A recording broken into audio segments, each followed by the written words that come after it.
Welcome everybody who's coming in. We see the numbers starting to rise up. We're opening this up a few minutes before the official start time of 12 o'clock, 1 o'clock rather, Pacific time. So one of the things you might want to do, since we have a few minutes, is if you'd like to type into the chat where you're from, that would be interesting to see where people are coming from. Usually we get people from all over the world. So if you want to type that into the chat, we'll take a quick look as people are entering in.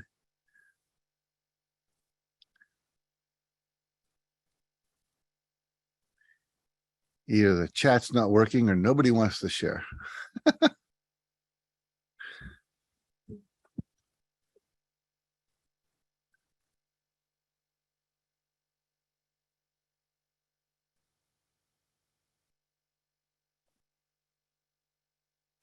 Let me just do gallery view.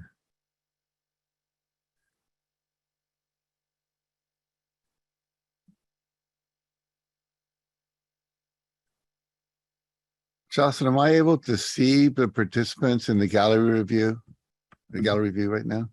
Do you know? Someone's just seeing you and Andrea. You cannot see any of the participants, but there's something not working with the chat that we're trying to figure out. Yeah, that's really important that we get that working if we can. Hang in there, everybody. Welcome to the technological age.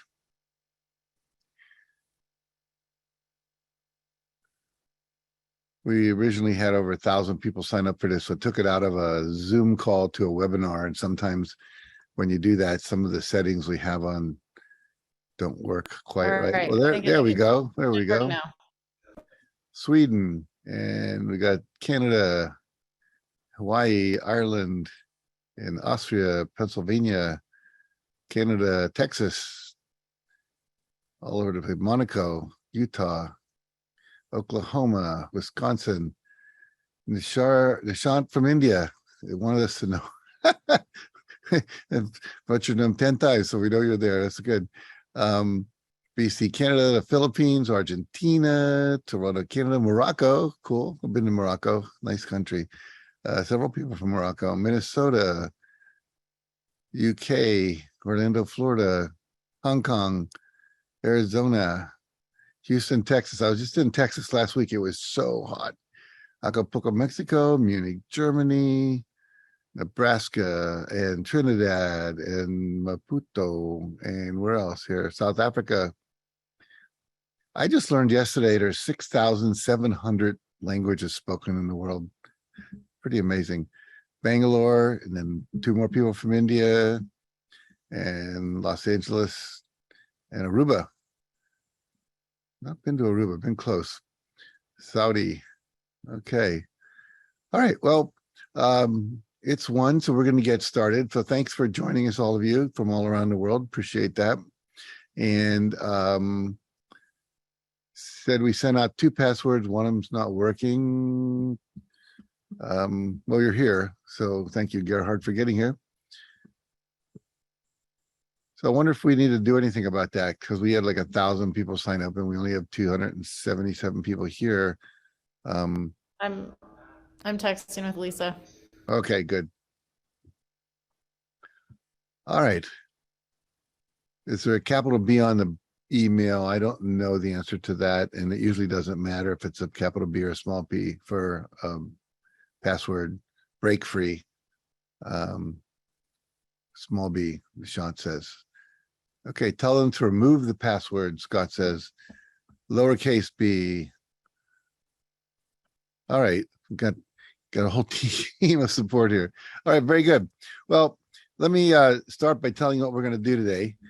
This is a program I've been doing pretty much twice a year, every year, for free for the general public, just to give back to the community around the world who follow us. And basically, the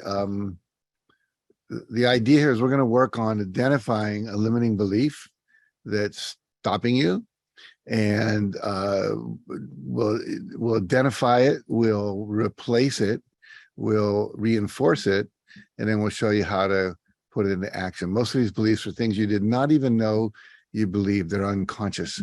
So I'm going to put up some slides here that'll guide us through the program here. So let me share my screen with you guys.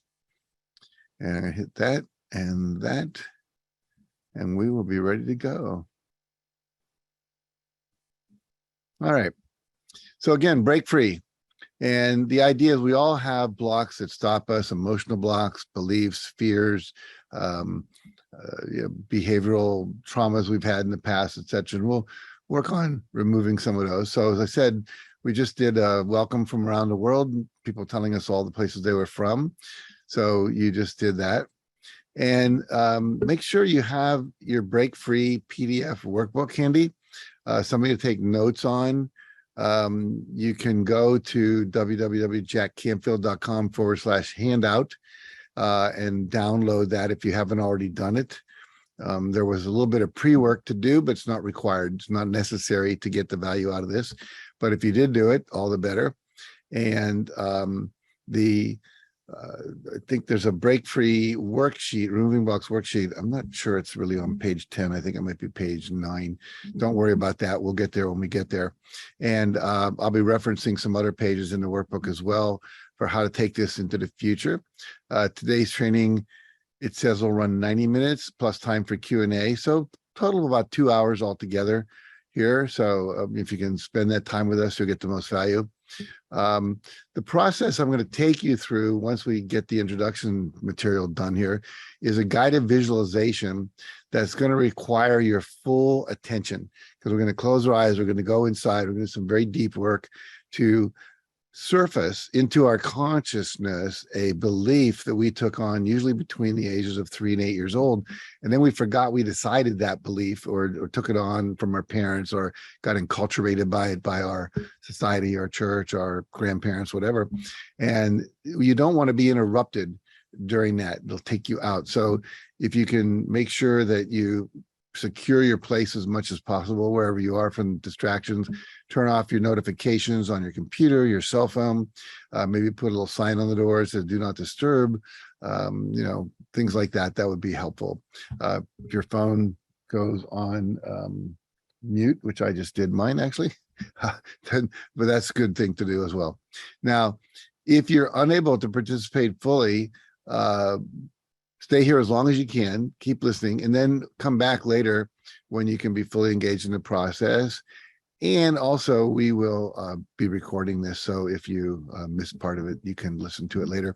And I'm going to recommend, too, that the actual process itself, there'll be some lead-up material and some material for grounding it and implementing it. You could do that literally probably every day, once a week, for the rest of your life, and it'd still be limiting beliefs. When I lead this exercise, I do it with you. I close my eyes, and while I'm guiding you through it, I'm also doing it.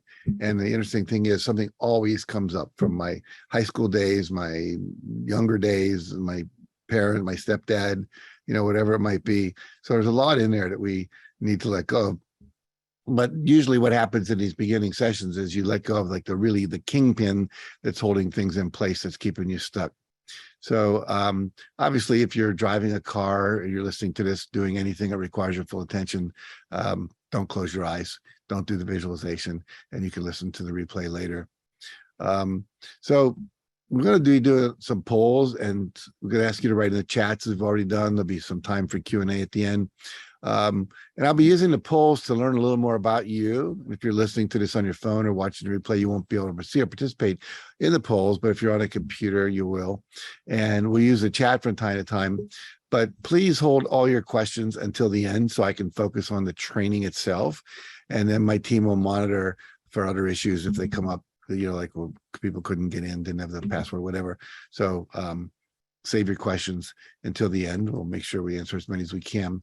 For those of you that don't know me, I don't want us to be due. I'm Jack Canfield, and I've been doing this work. I'm 77 years old. I've been doing this work since I was in my early 20s, so over 50 plus years. And I've written just a ton of books, The Success Principles, the Chicken Soup for the Soul series, Tapping into Ultimate Success, which is a book on EFT tapping, tapping on these acupuncture points to remove blocks and beliefs and fears and so forth. Got involved with the law of attraction, was in the movie The Secret, wrote my own book called The Key to Law of Attraction, success affirmations, power of focus, dare to win. Over 600 million copies of my books exist in the world in over 57 languages. So just to give you a little sense of, I've been doing this work forever, run live seminars for, I think, 2,500 live seminars in over 57 countries live in the world, plus tons of Zoom call seminars the last several years with COVID and everything like that. So you're in good hands. All right. So if you've read the success principles, this is the first poll we want to do. Can you put that poll up? How's that work? There it is. Let me go back. I can do that. There we go. Did I screw that up, Jocelyn? Can you put the poll up again? Or not? It's up on my end. I'm not seeing it on mine. But you might have to click on the poll button. Yeah, if you have the poll, that's what I didn't do. If you have the poll up there, go ahead and click on it and answer the question. And Josh, can you tell me the results? Because I'm not seeing it. There you go. About half and half, 57% yes, 43% no. Okay, good. So we'll stop sharing that. And one of the things I would encourage you to do is at some point in time, read the success principles, not because I need another dollar. I'm very well set for the rest of my life. But the point being that I want you to take what you're learning today and see it in the context of this whole model of clarifying your life purpose and setting a vision for your life, turning that into goals, using affirmations and visualization, identifying your limiting beliefs and blocks, which is what we're doing today, taking action, getting feedback, persevering, building support groups, mastermind groups, accountability partners, all these different techniques that will help you literally double your income and double your time off in a very short period of time. Okay, and we'll get rid of that poll there. And I'll move on. All right. So this is a friend of mine named Warren Hudson. He was the Alabama State chess champion, grew up in the ghetto, but just became an amazing chess player. I wrote the foreword to his book called One Move at a Time. And he shared with me when I was writing the success principle, he said, you know, Jack, he said, if you know the combination to a lock, you can see that combination lock under there. He says, it doesn't matter who you are. You can be black, white, young, old, live in Paris, France, live in Paris, Texas, graduated from college, didn't graduate from high school, whatever, the lock has to open for you. So the key to success in life is like a combination. The problem is if you have the numbers in the wrong order, it won't open. If you're missing a number, it won't open. And my experience after working with, millions of people all around the world is that most people are missing some of the numbers. And one of those numbers is eliminating limiting beliefs. And so we're going to focus on that today. Just share with you, we've done this seminar now twice a year for the last, 4 or 5 years. And people write down, thank you, Jack. Even though I've done this work many times over the years, this one was the best. So many breakthroughs, and they keep coming. Thank you. Wow, today's session helped me identify and begin working through a serious blocking issue from my childhood. Powerful. It was an amazing experience. Kind of speechless at the moment. Today's webinar was so therapeutic. Just watched the replay and the pain in my tennis elbow just disappeared in minutes. Much of the pain that exists in your body actually is limiting beliefs and unexpressed emotions that are being held in, that when they're released, the physical somatization of those beliefs and feelings and fears and angers and resentments and guilt and all that stuff also releases. Jasmine writes, I'm a hypnotherapist and do this similar process with all my clients. However, I don't always take the time to do it for myself. And all I can say is, wow, I uncovered a huge block. Session was amazing. I feel calmer. I just read you all that to encourage you to stick around because it's going to be that good again for you. Okay. So we'll put up a poll again. How much training have you done with me? If you've ever been in a training before, go ahead and the poll will go up there and you can check it off. I'm just trying to find out who's here and how deep to go into what areas and what I don't need to say and so on and so forth. So 57% rent the book.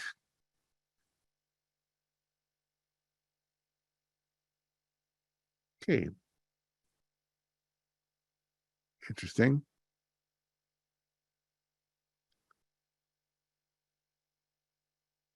So a lot of people have participated in this free challenge before. Good. Been in online training, about half the people, live event, 32%. Very good. Okay. And we can end that poll. Gives me what I want to know there.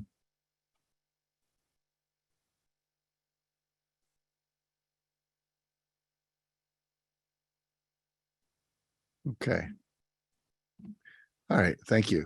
All right. So many of you have heard of Napoleon Hill. He wrote, "Whatever the mind can conceive and believe, the mind can achieve." And that part's true. However, when you have self-doubt or limiting beliefs, that's the belief part. So whatever the mind can conceive, make up, you set a goal, you have a desire. W. Clement Stone, who also co-authored a book with Napoleon Hill, who was my mentor way back when, said definite purpose is a starting point of all achievement. But that purpose can be undermined by having these limiting beliefs. So we have to be able to conceive it, believe that it's possible, and then not have those self-doubts and those other kinds of limiting beliefs. And then we can achieve anything we want, because your mind is an incredible instrument. So why do we get stuck? So we might call this program Getting Unstuck. It's fear of failure. We're afraid of failure. We're afraid of rejection. We're afraid of people judging us. We're afraid of loss. A lot of fears come up that get in the way of us succeeding. And then there's also not knowing what to do. You don't know what to do to launch an online program, or to create a successful coaching program, or to write and promote a book, or to open up a real estate office, or whatever it might be. So fear, a big one. Lack of knowledge is another one. That's just called go out and learn it, study it, get a mentor, etc. And then limiting beliefs. And in my experience, people that are mostly stuck and can't seem to get unstuck have tried a lot of things. They're still not there. It's the limiting beliefs that are blocking them. And it's the fact that they're unconscious, that they don't even know they have them. These are things that we started, at an early age. I remember growing up in my family, limiting beliefs were, we don't make a lot of money. We don't work. We're not the boss people. We're the employees, and, kind of a union mentality in my family. And, money doesn't grow on trees, and you got to work hard as opposed to work smart, which I learned later. And so for years, that was my reality. I was always on scholarship in college, never had a lot of money, worked a lot of jobs, to be able to work my way through school. When I was at the University of Chicago in a master's degree program, I was making $120 every 2 weeks, and I had a $79 a month apartment. So $80 went out. I had $40 to live 2 weeks on. And so that was literally a life script for me for a lot of years, until I began to work with W. Clement Stone and surface these limiting beliefs and release them and replace them. So whatever it is that's keeping you stuck here today, we want to identify at least part of that and help move it out of there. Now, many of you did the pre-work, and you see this thing called the Wheel of Life. And this was in your workbook. And we asked you to go through there and to write down on a scale of 1 to 10 how well you thought you were doing, how happy you were with your success, your achievement, your experience in each of those areas. And you might have ended up with something that looked like that. And then we asked you, where do you feel stuck or like you can't create what you want? So as you look today, we're going to be looking at one area of your life, or one specific goal or achievement or experience you're trying to create that you don't seem to be able to. Maybe it's, I can't find a job and keep it. I can't keep a relationship going very long. I can't find the man of my dreams. I can't, earn a 6 or 7 figure income and maintain it over time. I can't lose the weight I want to lose. I can't get up the courage to ask for the things I need, or ask for a loan, or start my own business, or ask people to be clients, or, whatever it is where you're not taking action. And sometimes you know the actions to take, and you're not taking them. And sometimes you don't know the actions because it's part of the programming that's holding you in place, is that your consciousness won't let you know what you need to do, as a way of keeping you from taking the risks that you don't want to take. Okay. So think about, where do you feel most stuck, or like you can't create what you want? Maybe just write that down, so as we move forward, what you're working on here. So when we'll put a poll up again of the different areas of the wheel of life, and what you can do is answer which area of your life are you most satisfied with. It's a different poll. We got training done with me. There we go. So are you most satisfied with health and fitness, financial, work and career, relationships, personal, recreation and fun, or making a contribution in your community? We'll start to see here what people have.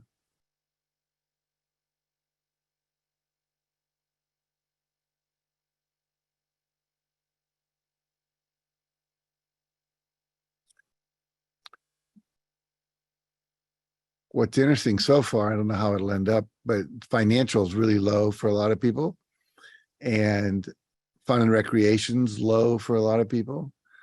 So yeah. So basically, a lot of people are not making the money they want, and they're not necessarily having the greatest time they want in their life. And that a lot of that was experienced during the pandemic for sure, is what we saw with a lot of people. Okay, cool. And we can end that poll, if you will. You can see where you stand in relation to everybody else. All right. So we're going to have another poll up there, which is, where do you feel least satisfied? Which area of your life are you least satisfied with? So that's the most. We need to get the least one up there. There we go. That's still the most. It was actually on the same poll. I was trying to type it in the chat to you. Oh, it was? They had to scroll down. Oh, whatever. Oh, I see. I didn't do that. Yep. Thank you. Okay, got it. So least satisfied, personal, recreation. Okay, good. Thank you, Jocelyn. It's called. All right. So let's go to the next slide. So now we're going to basically go into the process that we're going to do. And I want to talk about how that works. First, I want to acknowledge Dr. Lise Janelle. She's someone who's been co-developing this with me. We're writing a book together on it, probably finish it sometime this fall and have it out next year. So you'll have it. If you're a practitioner, if you're a coach, a counselor, et cetera, you'll be able to use this. I mean, you can use it now. Anything I do, feel free to take it and use it in your own work, but also you'll have a very specific, professionally written guide to do it. So basically, we'll talk about this in a minute, psychological reversal. A lot of times when you do an exercise that is going to support you, sometimes it doesn't. And we've done research now on this. We found that about 1 out of every 100 people, they have something, it's called a psychological reversal. It means when you do a positive oriented activity, like visualize your success, say your affirmations, go into a therapy session and work on your blocks. What happens is it has the opposite effect on you. And this usually has to do with some kind of very intense childhood trauma. It could be sexual, physical, emotional abuse, terrible memories, etc. Not always that, but usually. And so what happens is we can actually override any psychological reversal that may be inside you that could get in the way of you getting the value of this. And so I'm going to teach you how to do that. And then I'll show you, and we'll all do it. And the reality is that if you're not reversed, this will not reverse you. This only takes you out of reversal. So we're all going to do this to make sure everybody's up to speed and can get the value from this exercise. So what you're going to do is you're going to take the fingers of your right hand and you're going to tap on the heel of your left hand where you see those green dots. And we're going to do that 35 times.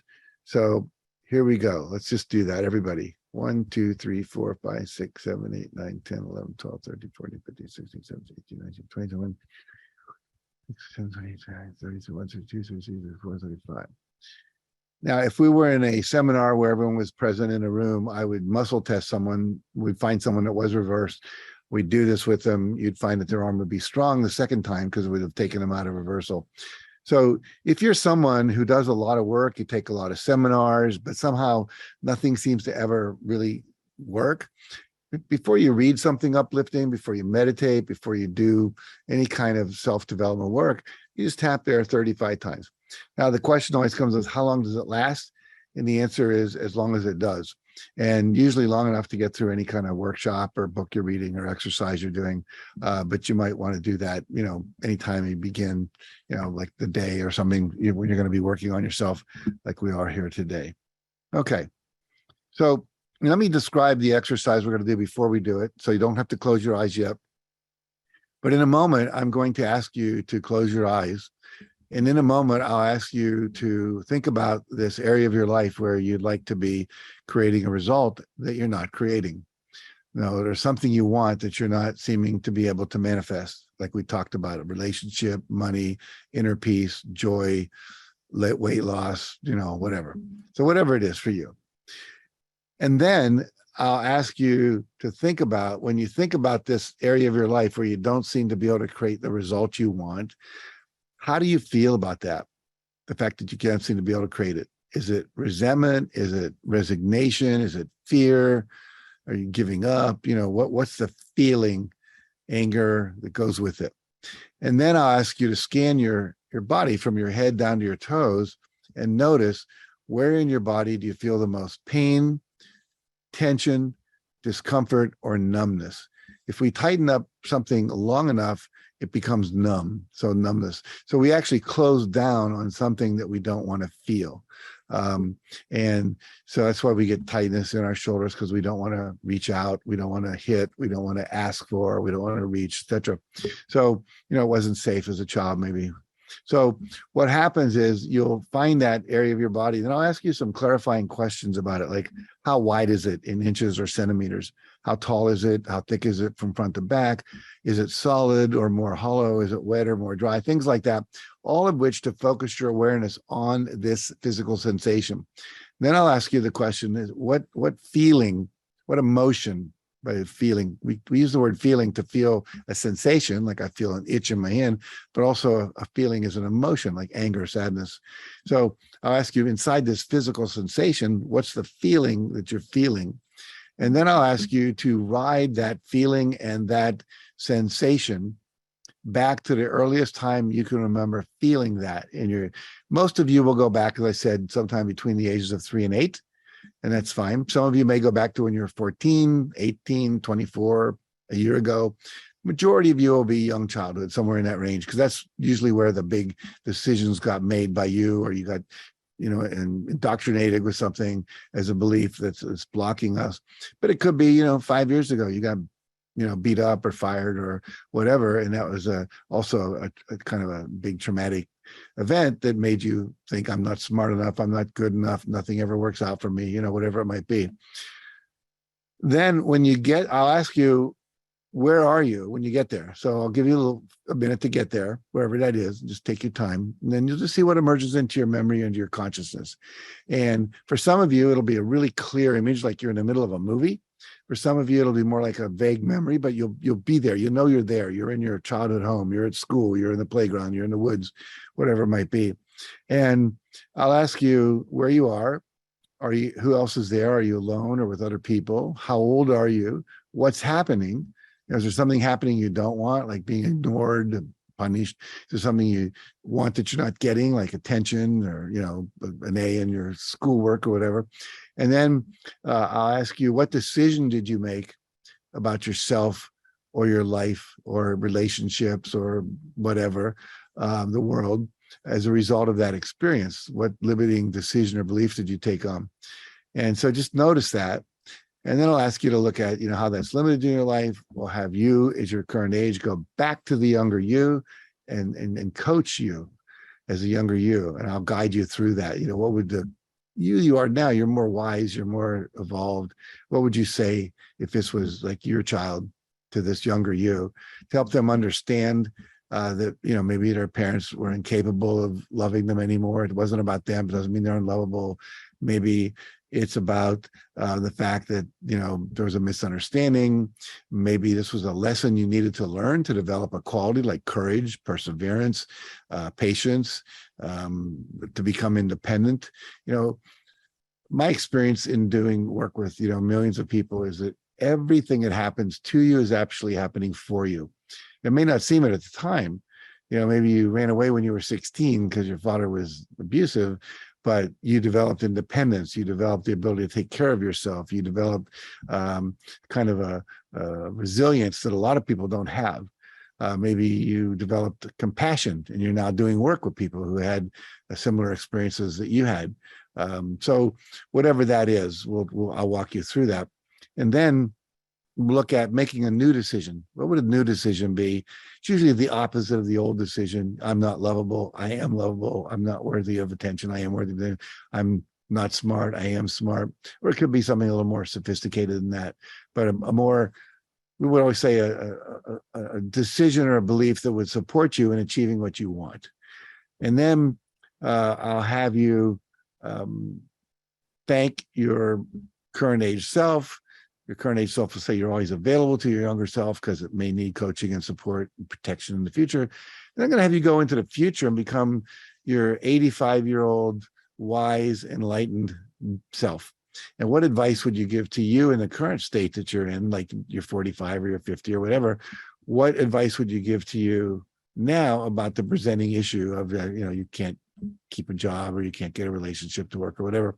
And you find there's some amazing wisdom that comes from, we call it your higher self, in the form of kind of being through this conduit of this image of you as a wise elder. And that's a very powerful part of the exercise.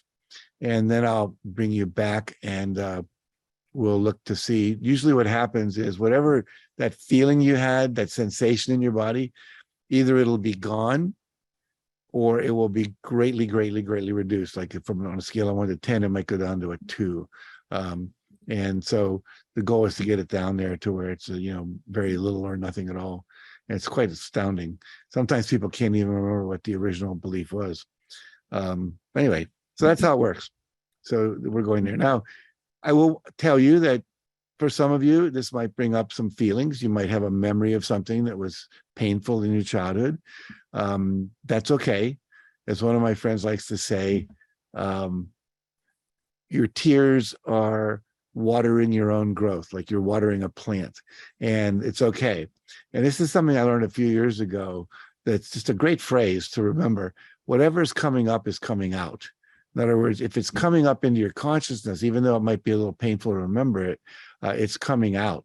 So if you feel the need to tear up or to cry or to have any other feeling, anger, sadness, whatever, just allow yourself to have it. The way to deal with emotions, the word emotion means energy. E stands for energy, in motion, flowing through your body. Emotions need to move out of your body, but they have to be experienced in order to be moved. So when we try to shut down on them, try not to cry, try not to be angry, try not to feel the feeling, then we get stuck. So this is about getting unstuck. All right. Let's see if there's anything else I want to tell you before we start. I don't think so. You probably want to turn, let me see here if I can go forward. Make sure on page 7 of your workbook, or page 9, I think it's 7 in your workbook. We may have messed up the slide here. But look in your workbook. It's the last page, I believe, or the next last page. It'll look like this: is identifying and removing blocks worksheet. When you find that, that's what you want to be recording after the exercise. We're going to do what we call grounding the exercise, so you can remember what happened. Many of you have had dreams in the past and you can't remember the dream. And we want to make sure you remember what you learn here and can apply it. So make sure you have that available, something to write with. All right. Good. So what I'd like you to do right now is to sit up straight in your chair. If you're lying down, you can do that, but you run the risk of falling asleep. So it's your choice. And if you're sitting up straight, if your legs are long enough, I would encourage you to unfold them, have your feet flat on the floor. Your back as straight as possible without being uncomfortable. And then go ahead and close your eyes.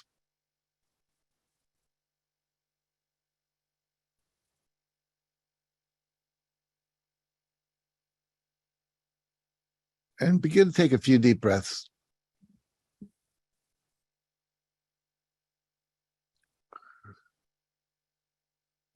You might want to experiment with breathing in for the count of 6 and then exhaling for the count of 8. Whenever you exhale longer than you inhale, it tells your body to relax.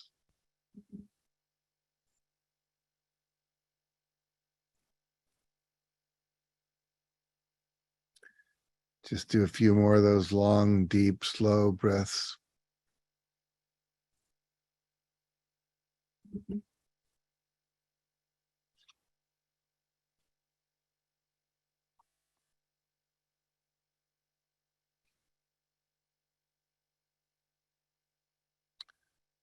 Just note if there's any tension in your face or on your eyes. Just let that go as you exhale.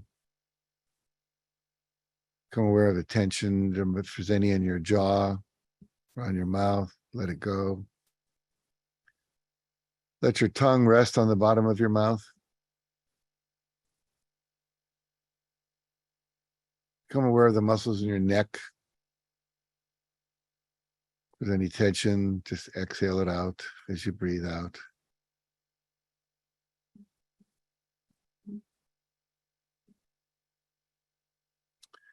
Notice the muscles in your shoulders, letting your shoulders drop and relax.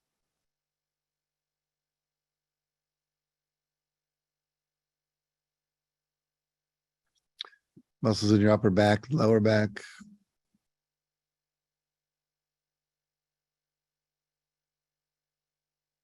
As you inhale next, notice the rise and fall of your chest and stomach. Letting go of any tension there as you exhale. And becoming aware of your butt, your hips,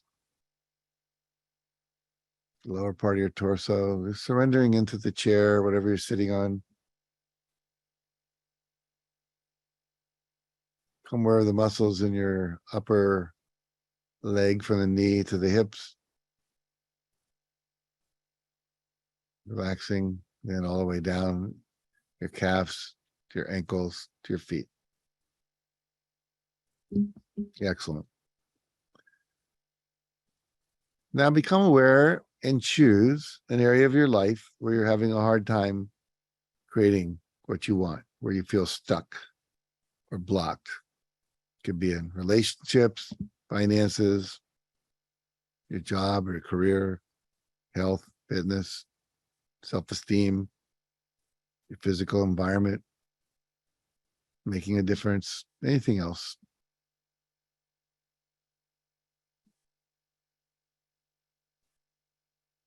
Could also be something you know you need to do, but you can't seem to get yourself to do it.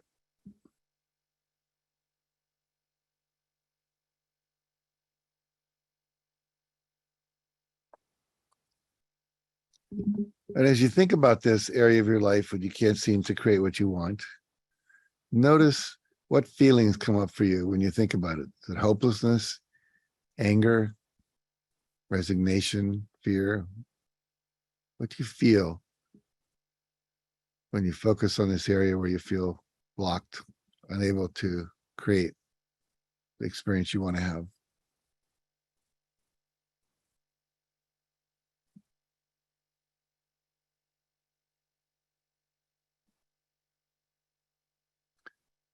And now scan your body from your head down to your toes and notice what physical pain or tension or discomfort or numbness or other intense sensation stands out the most as you focus on this issue.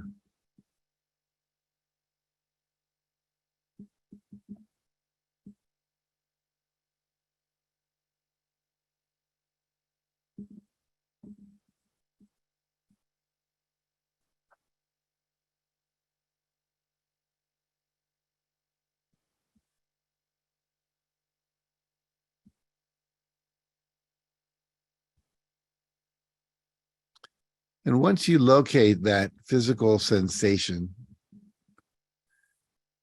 just notice, what shape is it? Does it feel more circular, cubic, like a spider with tentacles coming out? Is it oblong, like a 2x4 piece of wood? What shape is it?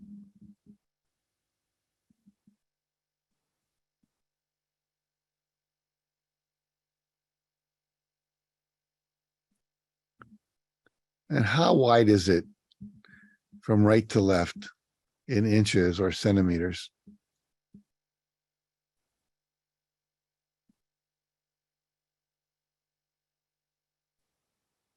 And how thick is it from top to bottom in inches or centimeters?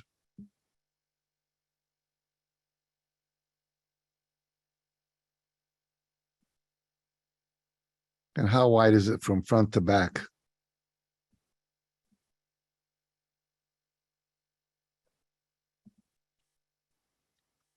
And as you focus your attention on it, does it feel more solid, or does this sensation feel more hollow?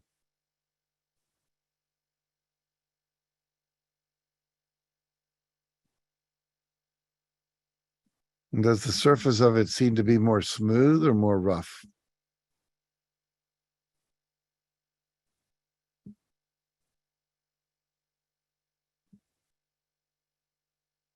And as you focus on it, does it seem to be more dry or more moist, more wet?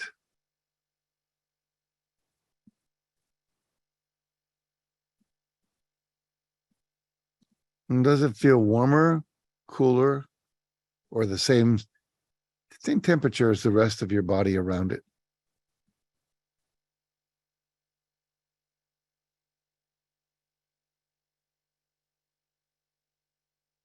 What color does it seem to be? And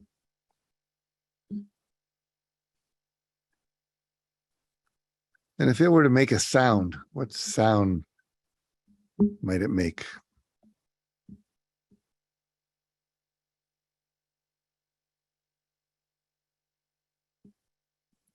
And inside this physical sensation, there's a feeling or an emotion.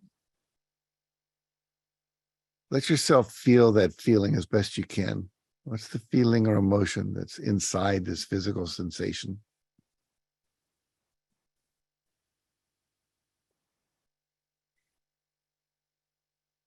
And just let yourself feel that.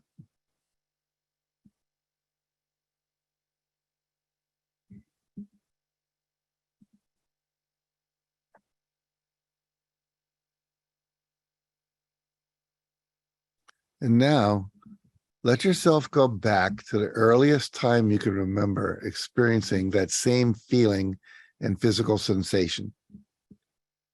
Just keep drifting back in time to the earliest time you can remember feeling that same feeling and physical sensation.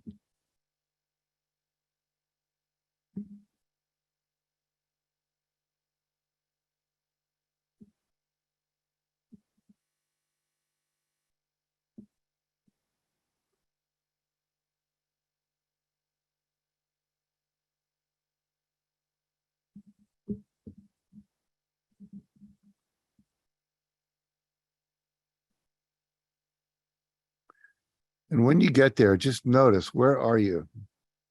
Are you inside, outside, at home, school, your bedroom?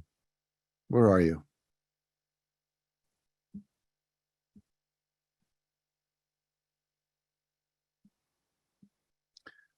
And how old are you?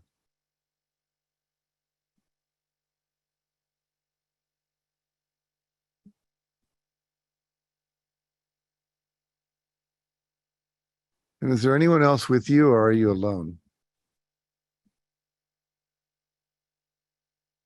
And if there are other people with you, who are they?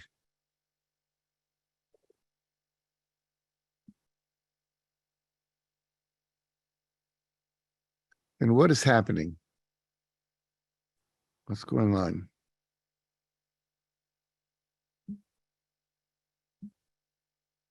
Is there something happening you don't want, or is there something you're wanting that you're not getting?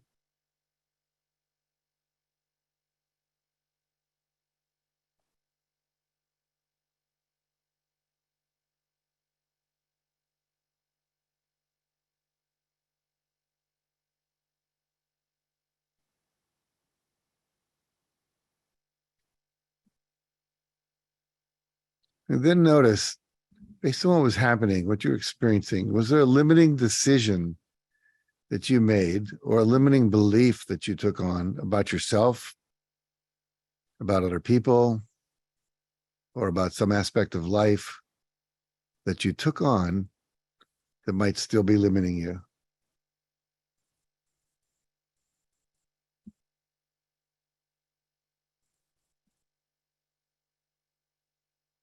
And if so, what was that?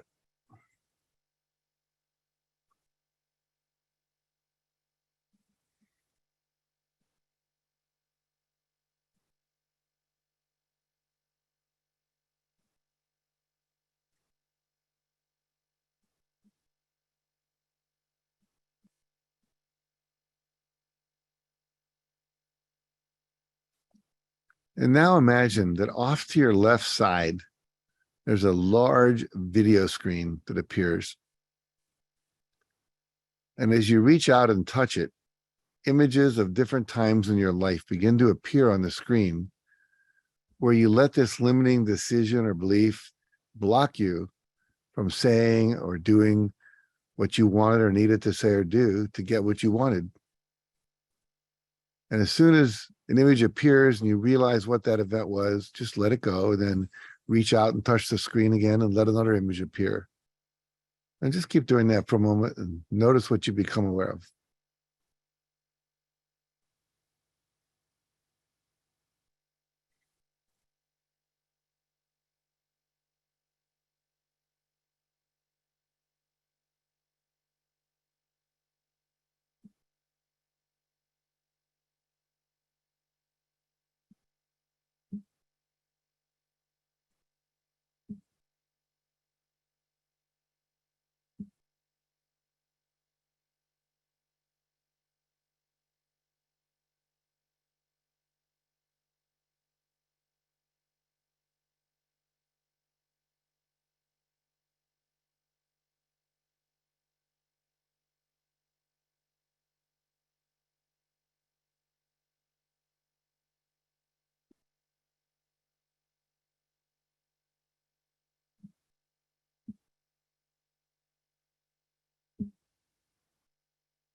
And now reach out with your hand and draw a big X across that screen and watch as the screen becomes blank and you let all of those images go.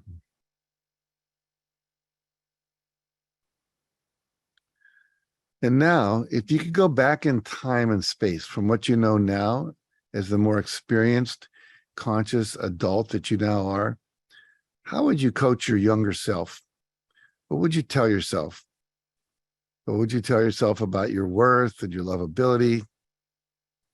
Perhaps new understandings or new interpretations that you could give yourself about this event. Maybe the people involved just didn't have the capacity or the knowledge or the understanding or the skills to be any different than they were. Probably had more to do with them than about you. What strengths or qualities might you have developed from this experience? What insight might you now have about the perfection of your having had that experience that you as the adult can share with them as the child? And go ahead and share that.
And now take a moment to help your younger self create a new decision or belief to replace the old one that they made, one that's more positive and more empowering.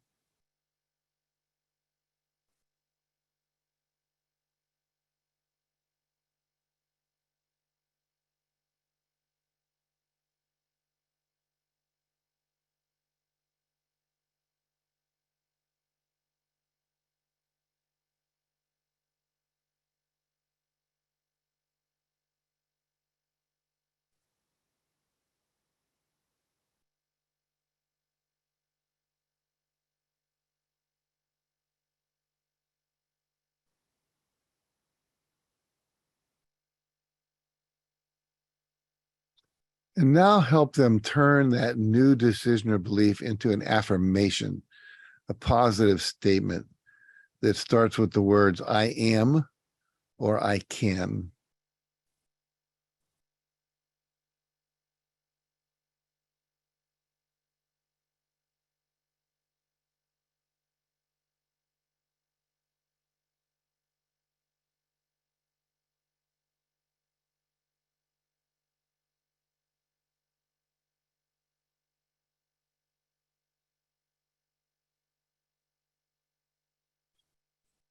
Very good. And now you notice a new video screen appears on your right side. And imagine that it's inside a frame of white light.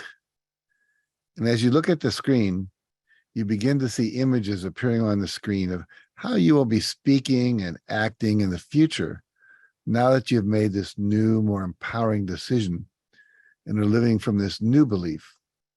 So just keep watching or creating those images on this screen.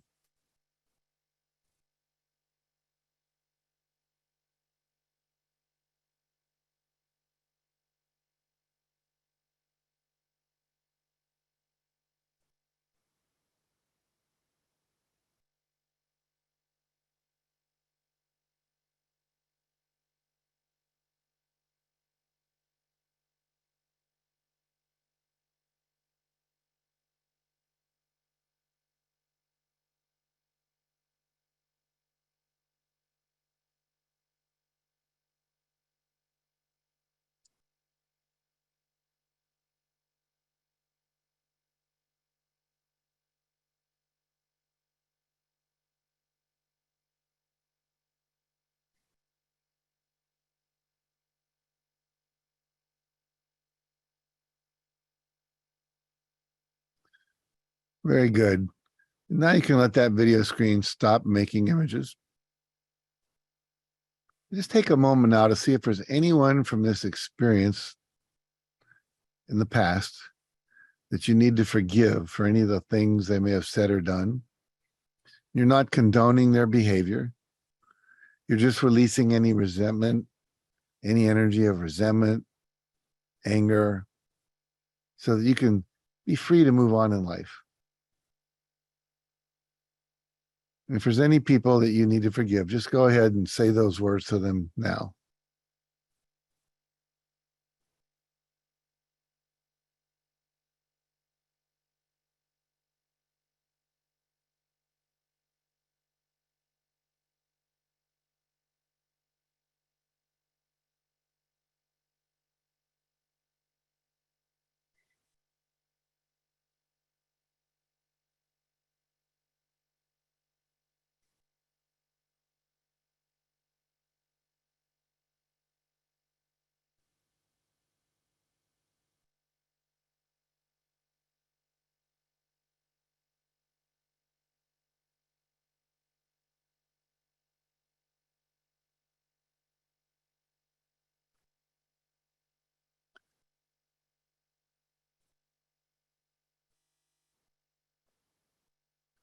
And now take a moment to let your younger self know that while you are about to leave them, that you're always available to them.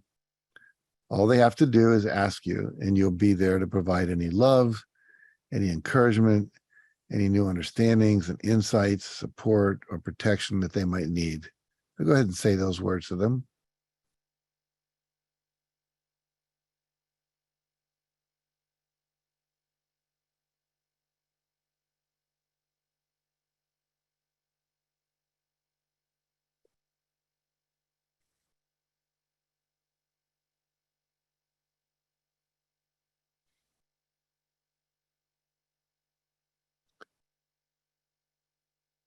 And you might want to reach out and give them a hug.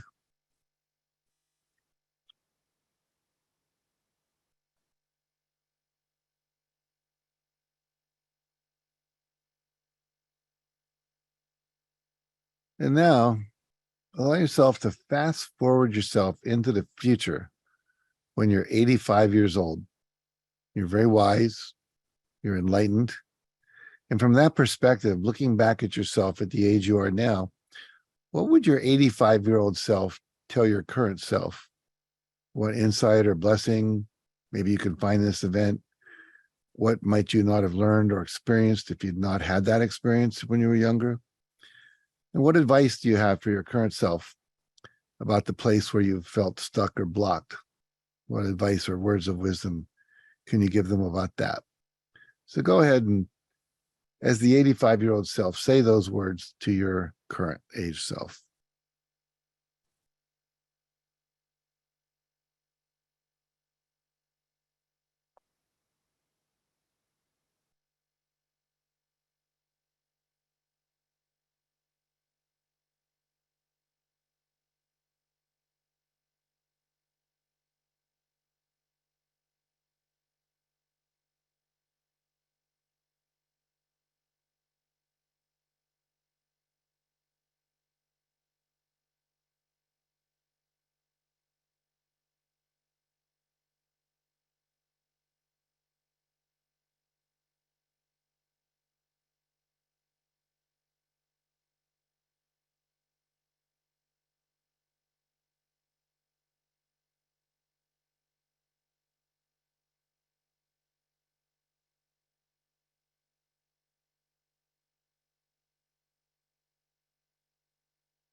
And now come back to your current age self, sitting in your chair, hearing what you've heard from your enlightened older self, having received the words that you shared to your younger self. Just notice what you're experiencing for a moment.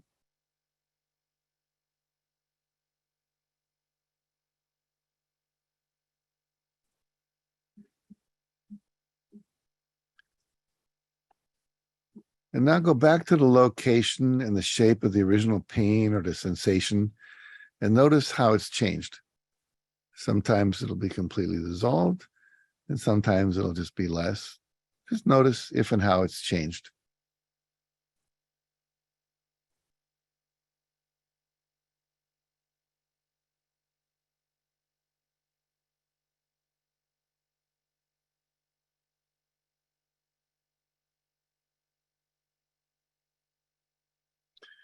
And now imagine a source of radiant white light, like a star or a sun, floating above your head. And imagine the light emanating from that coming down through the top of your head, down into your body, and beginning to fill up that space where that earlier pain or sensation was located.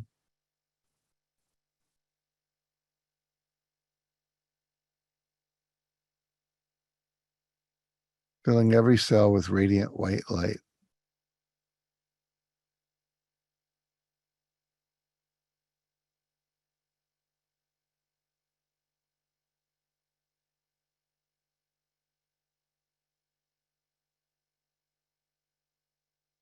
And then imagine that light moving through the rest of your body, down your arms and your hands, all through your torso and your hips, your legs, your feet. So your whole body is filled with radiant white light, streaming down from that source of light above your head. And just keep imagining that, experiencing that, feeling that.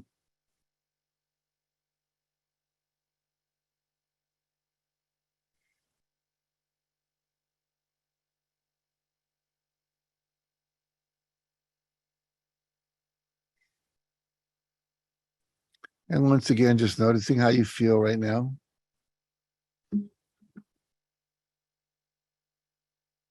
Just taking a moment to integrate all of your new awarenesses within yourself.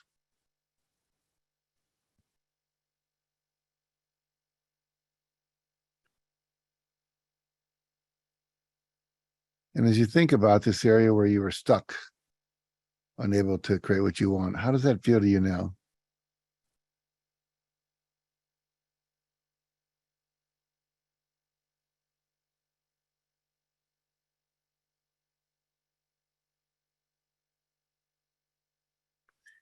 And when you're ready, go ahead and begin to wiggle your toes and your fingers, perhaps stretching your arms and your legs.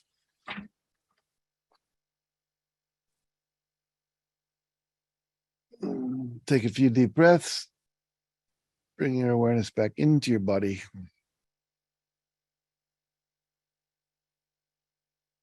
Taking whatever time you need. Whenever you're ready, you can just open your eyes. Come on back into the room wherever you are.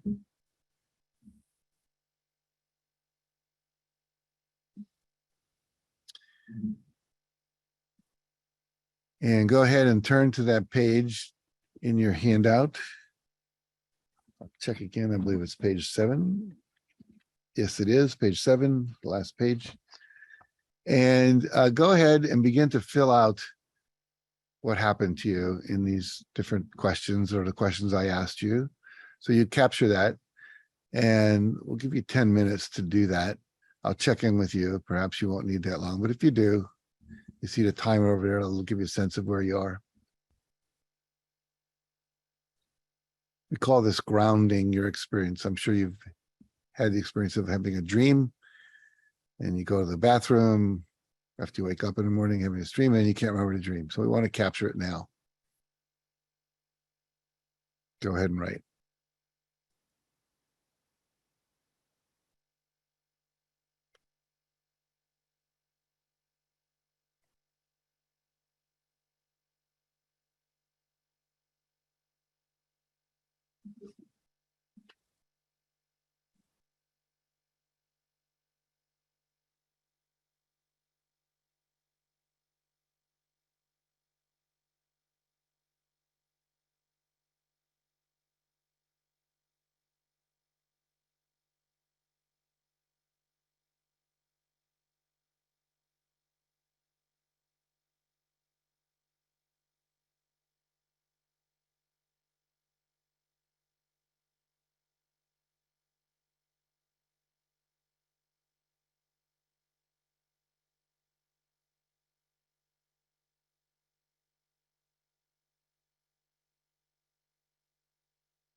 Now, if you've already finished writing, and I know some of you have, if you want to go ahead and write down a little bit of what happened, what you became aware of, what advice you got from you gave to your younger self, or what your wiser person said to you, or where you got left at the end of the process. A lot of you have already been doing that. There's quite a lot of cool results that people are writing about in the chat, but that would be a good idea. People can see what other people experienced.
It's interesting as I'm reading some of the things in the chat. Is it like there's some of the wisdom that you heard from your 85-year-old self. This is like timeless wisdom, the kind you read in books on spirituality and from philosophers and spiritual teachers, and it's always available to us. I'm teaching a course right now called Elevated Alignment, which helps us tune into our intuition. And that 85-year-old self is a higher level of consciousness that you always have available to you. And you can ask it for advice on anything.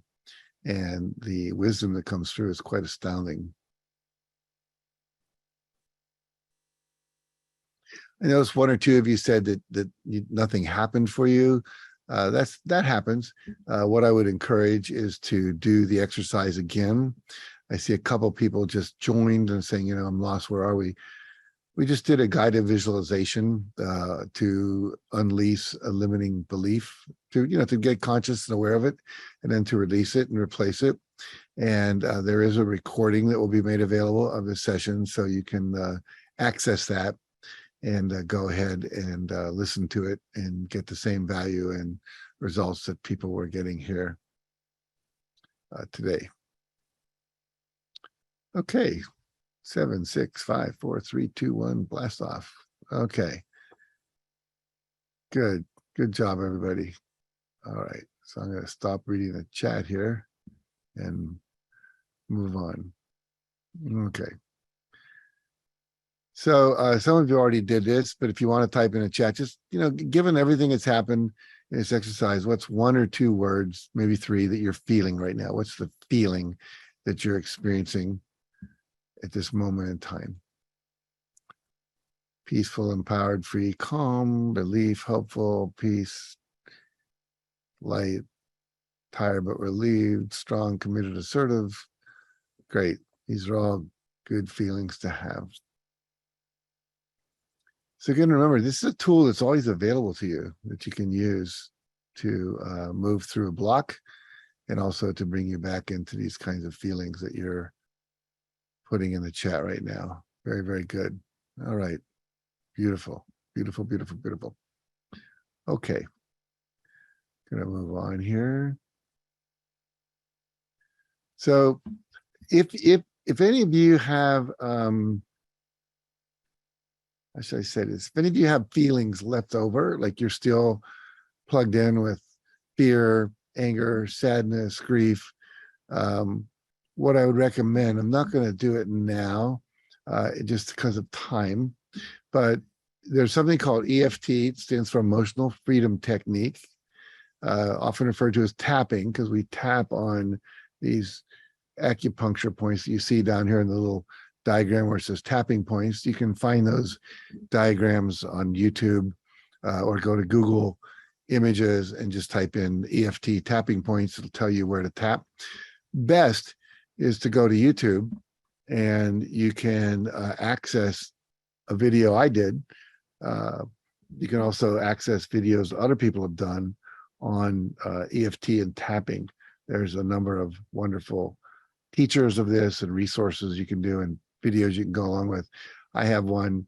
We'll post that in the Facebook group we've created today. And you can also view it on my official Jack Canfield YouTube channel. Just type in, EFT tapping plus Jack Canfield when you get to the YouTube search bar, and you will find it there. Also, two books I recommend. Nick Ordner did a book called Try It on Everything, and later retitled it The Tapping Solution, and also did a documentary, which I'm in because I was using tapping a lot in my work. And you can watch that and buy his book, The Tapping Solution. He's got a number of other books about it. They also have an app called The Tapping Solution, which you can get on Amazon, not Amazon, Apple, the App Store in Apple. And also, I think they have one for the non-Apple. I don't remember what that's called, Android. And then also, I wrote a book called Tapping into Ultimate Success, which also has tapping. It goes beyond just releasing emotions and limiting beliefs, but also there's a tapping sequence for every one of the success principles that I write about in my book, The Success Principles, where people are not wanting to take responsibility, which is one of the first chapters, and so how do you tap through that resistance to some of the different things that are in the book? Really powerful book called Tapping into Ultimate Success. Get those if you want from Amazon. Now, I asked you to help your younger you come up with an affirmation. Many of you who've worked with me before, read my books, taken my seminars, have heard me talk about what we call results affirmations, where we affirm a result we want to already achieve. Like, I'm so happy and grateful I'm now earning $100,000 a year. I'm so happy and grateful that I'm standing on the beach in Maui, enjoying my family vacation with my kids and wife. So these are affirmations that set up a dynamic tension in your subconscious. It activates creativity and solution thinking, and also doesn't activate, but it uses the law of attraction to bring you the resources you need to achieve your goals. But there's also an affirmation where we affirm something that is a state of being or a state of acting. So a couple of those that might come out of today's work for you might be something like, I am now comfortable asking for help. I am smart. I'm smart enough to be heard. It's okay to dream and expect the best. It's okay to be prosperous and have money. I am and always have been enough. I am brilliant young woman, capable of accomplishing anything I set my heart to. It's now time to live and enjoy my life. We need to play more. We saw how that wasn't a strong place for most of you when we did the poll. So kinds of affirmations that help you achieve goals, and there's the kinds of affirmations that help you acknowledge states of being, which is what this are. So whatever your affirmation was that you came up with for your new belief, I want to encourage you to do several things. Write it down on maybe a 3x5 index card, or you could, put it on something bigger. You can print it out with your computer. You could, draw it with magic markers, make an art piece out of it, whatever. Put it somewhere you'll see it, maybe on your bathroom mirror, your refrigerator, next to your computer, so that every day you are reminded to repeat that affirmation to yourself. And you want to do it in the morning, and you want to do it in the evening before you go to bed. And so let's say I am now comfortable asking for help. You would say it like you mean it, and then visualize asking for help. I'm smart enough to be heard. Visualize yourself speaking and people listening to you. It's okay to be prosperous and have money. A lot of us grew up, it's not spiritual to have money. It's, money is the root of all evil and so forth like that. I once had a student create money is the root of all philanthropy. So it's you can create the opposite of the negative ones and affirm those, because affirmations, all your beliefs are just thoughts you thought over and over and over and over and over and over until it became a belief. So belief's just a thought. You keep thinking long enough to it's not even just a thought anymore. It takes on more power, like a belief. This is real. This is true. And we know from neuroscience now that there's something called neuroplasticity, where your brain can literally be rewired. You have a whole new set of beliefs, and actually it becomes a state, not something you have to achieve and focus intentionally on. But this is just like, you believe you're a man or a woman. You don't have any question about that. You know what gender you are. And so the reality is that you get to the place. It takes 12 weeks, a couple minutes in the morning, couple minutes in the evening, affirming your new affirmation for it to become just, a whole new belief system. All right. Someone wants to affirm, my 85-year-old self is so wise. So spend a little more time with him or her. So now that we've kind of removed, or at least began the process of removing and now asserting this new belief, stepping into it, acting as if, etc. What we want to do is just give you a couple tips on how to apply what you've learned, what you've experienced, what you've released, what you've become aware of, in terms of manifesting the thing you were having trouble manifesting. So just a little short course on goal setting and goal achievement. So in order to achieve a goal, you have to have a goal. So a goal is something measurable in time and space. So it's not like I want more money. That's a desire, but it's not specific. It'll never happen. So you want to have something specific. It's measurable in time and space. How much and by when are the two big things you have to know. How much money by what date? How many square feet in your house by what date? How many days of vacation by what date? How many clients in your practice by what date? How many thousands of dollars or millions of dollars of real estate you want to sell by what date? So again, like I'd like to increase my income, nice intention, but a goal would be I will earn an annual income of $200,000 by 5 p.m. December 30th, 2022. Or I'd like to spend more time with my wife. That's nice. But a goal would be I will take 2 weekend vacations and 1 10-day vacation with my wife by December 30th, 2022 at 5 p.m. Going to lose weight and get fit. I will weigh 140 pounds or 64 kilos or less and complete a 10K run by November 30th, 2022 at 9 p.m. So again, whatever it is, now turn that thing that you're wanting into a goal, very specific. By when? Could be the end of this year, 1 year from now, whenever you want it, whenever you think it's, it's a combination of what you want and what's feasible, and then come up with a date. Now, we know that writing your goal down, not just having it in your head, but writing it down increases it by 1,100%. This was a study that I read in USA Today. It's only 4% of people who did not write down their goals followed through on their goals. And then 44% of the people who wrote down their goals followed through on their goals. That's an 11 times difference difference or an 1,100% increase. Now, a woman named Dr. Gail Matthews at Dominican University, which is up in Northern California, did a study in which she had people in 5 groups write a goal, just have a goal, but don't write it down. It's the first group. 43% took action and had some achievement of that. Group 2 wrote their goals down. Group 3 wrote action steps for their goals. Group 4 actually committed their goals to a friend, made a commitment, I'm going to accomplish this by this date. And Group 5 submitted progress reports on a weekly basis to either their mentor or their coach or a friend.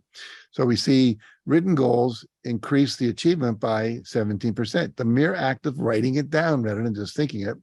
And then written goals, 50%. I have a theory on that. I don't know if it's true or not, but often when we write our action steps down, rather, what happens is that we get attached to that's the way it's supposed to happen. And then we're not open to the things that emerge that come out of like left field. We're kind of got the blinders on, but I don't know if it's true. I think it's true from based on my experience with people. Group 4 had to commit to a friend, make a public declaration. I am going to do this. I'm going to lose weight. I'm going to finish my book. I'm going to start a coaching practice. I'm going to launch this new product, on Amazon, whatever. And then the 5th group had to give progress reports. Notice another 13% improvement. So 33% improvement simply from writing down the goal, having action steps, committing to a friend, and then having progress reports. So there's tons of research on this. I'm not going to go through all the different studies, but trust me, writing it down is very, very important. So in the handout you have, at page 5, let's verify that again. I asked you before today, and you can do it now if you haven't done it. Yes, page 5. Think about what are the 3 big impact goals that you'd like to achieve by the end of this year. 3 things that you'd like to achieve. Now, they could be related to this area where you felt stuck. I think that would be one of them, of course. But anything else that's important to you that you'd like to have, we often call it a breakthrough goal, a big impact goal, something that's not just a tiny little bit of progress, but, some major progress, like doubling your income or, having twice as many people on your Facebook group or, buying a major piece of real estate property, something like that. Something that's major. It might be getting rid of some chronic pain you've had, losing 30 pounds, whatever it might be. So go ahead and write that down real quick. Again, make it measurable and by when. What's the date by which you want to achieve it? Now, it could be December 31st, 2022, which would be by the end of this year, or it could be, you can space it out a little further if you want, but make sure it is a deadline. I'll be quiet for about a minute, let you write.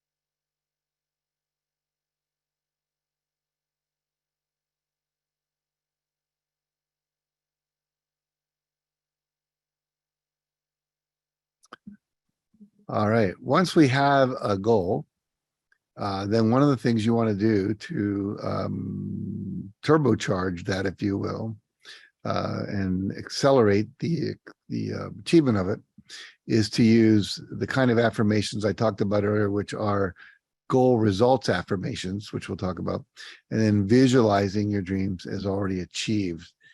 So an affirmation, I love this form, was created by Bob Proctor. There's a number of different ways to do it, but this is a nice, powerful, simple way. Affirmation should always start with I am, and always should have 2 feeling words in it, and should be stated in the present tense. So I am so grateful and happy, or so happy and grateful that I am now earning $200,000 a year, or I'm so happy and grateful that I am now celebrating my ideal weight of 185 pounds. I'm so happy and grateful that I am now driving my new Tesla down Pacific Coast Highway. So happy and grateful that I am now celebrating having translated my Breakthrough to Success course into Chinese. So you get the idea. You're affirming that it's already completed. Now you can change the words happy and grateful to, relieved and gratified, or to excited and, energized, whatever feelings you think you would have if you'd achieved your goal. But if I gave you $1 million, I'm sure you'd feel happy and grateful.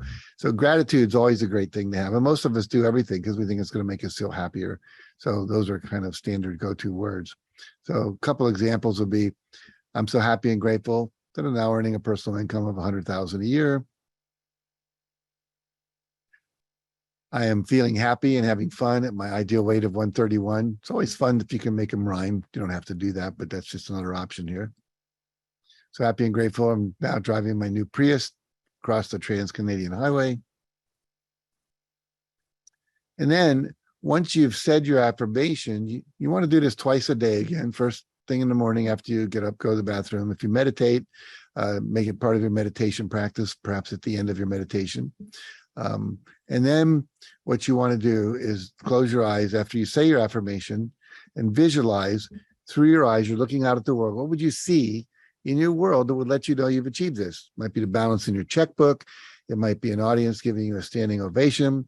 It might be something handing you the keys to your new car or your new house. It might be your boss congratulating you on your new thing. I just heard my son, who's now 31, my stepson Travis, just got a raise in his company. He's working for a venture capital company up in San Francisco, just got a raise, so he's making $500,000 a year. It's just a lot more than I was making at that age. But if that was your goal, you would see yourself having the boss sit you down and say, I just want you to know we're going to increase your bonus such that this year you'll earn, 500, 200, 300,000, whatever it might be. So the key here is that you want to see what you would see looking out through your eyes. And I think it's a movie. It works better than a still picture.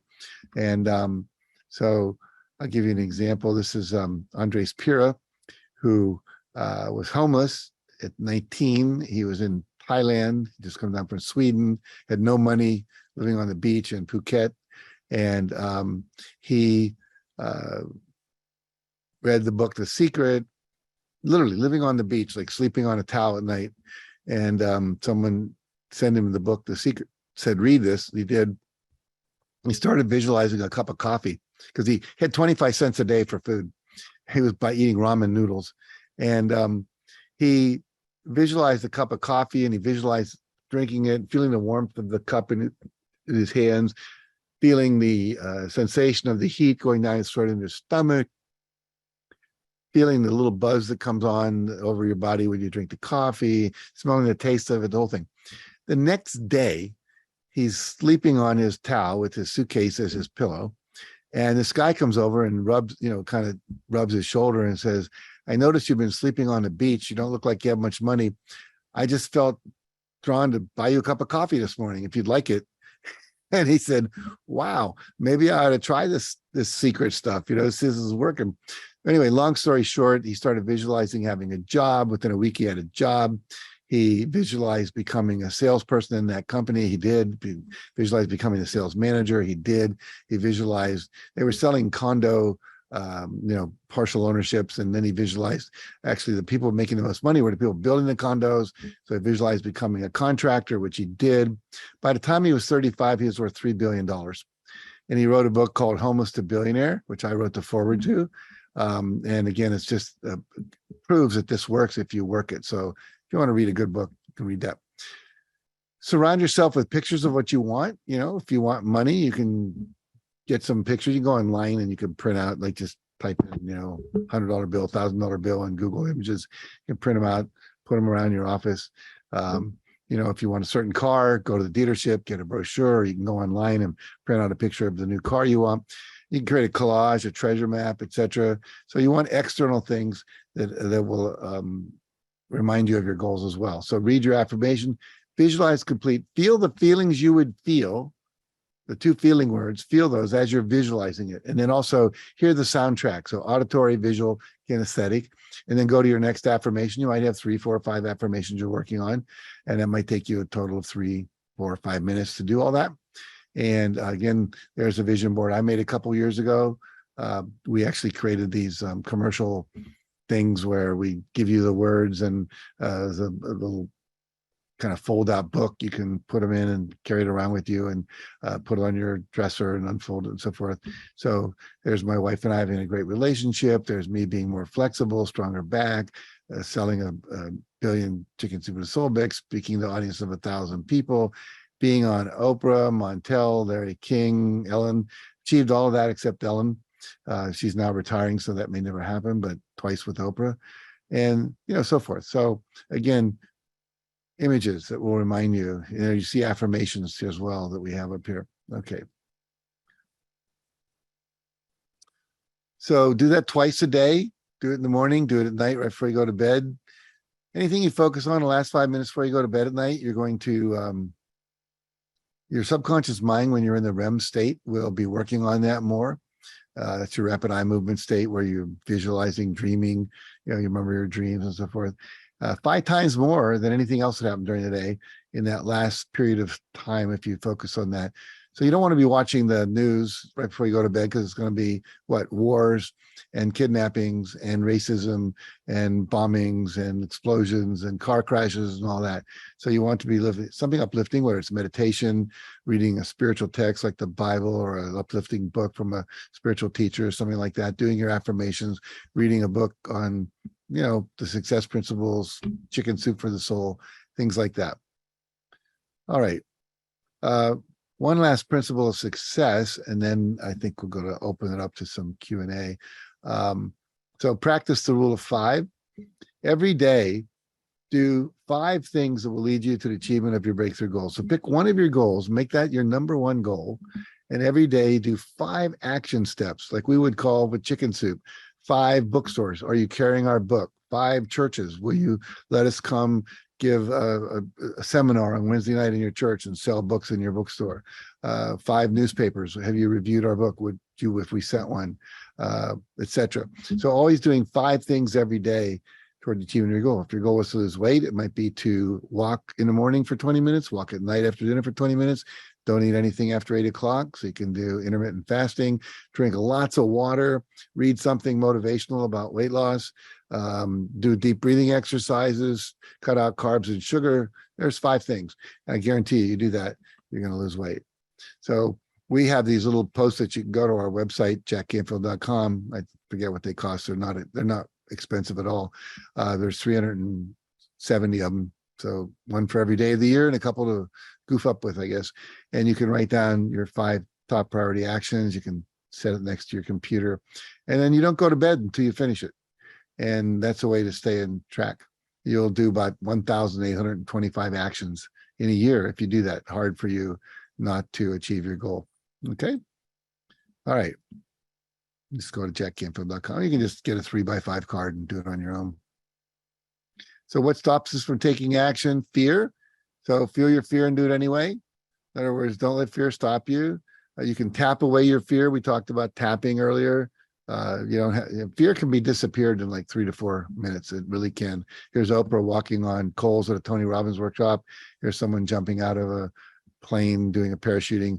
All these things get you to believe that you can handle things, and the fear doesn't need to stop you anymore, because you see how much fear has stopped you from doing really cool stuff in life.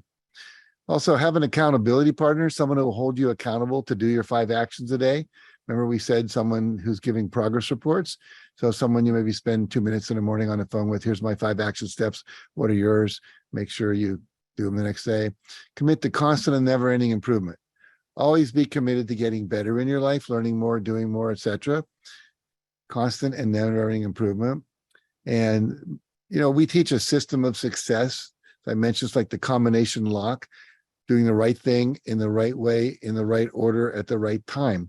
And once you understand what that is, and I've researched this now for almost 50 years, studied with the best, read all the research, studied neuroscience, NLP, Gestalt therapy, meditation, hypnosis, etc. We figured it out. And there's no reason you can't achieve anything you want in life if you know how to do it.